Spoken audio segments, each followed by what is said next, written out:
Welcome back to Savvy Serena.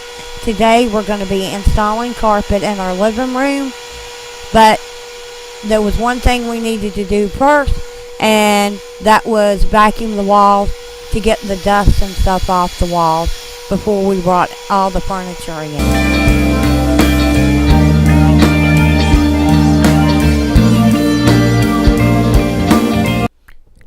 Now he's giving the flooring a very good vacuum before we actually lay the carpet.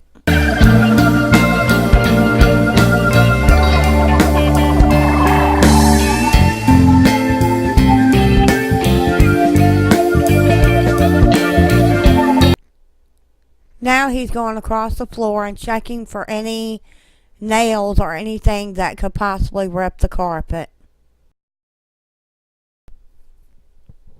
Now he's going to put duct tape, just regular duct tape over the threshold.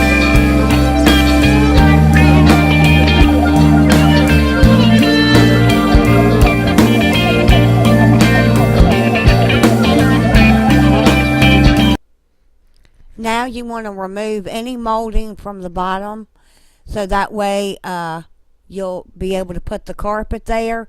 You'll replace it later, or you'll put it back later, but it has to be removed in order for the carpet to lay right.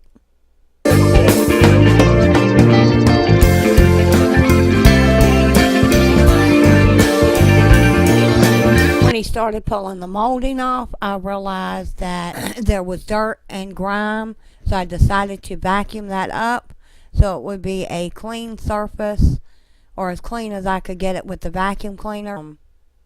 Nail the carpet down. When we rolled out the padding, we realized we did not have enough padding, and we had to patch it together.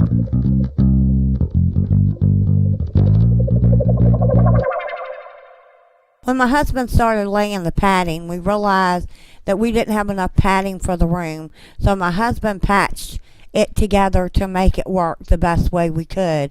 But what we didn't realize, we also got the wrong length and carpet as well.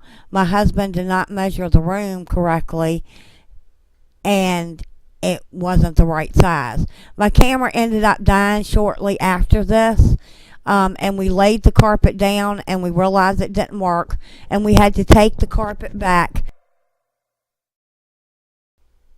So stay tuned for part 3 of the series.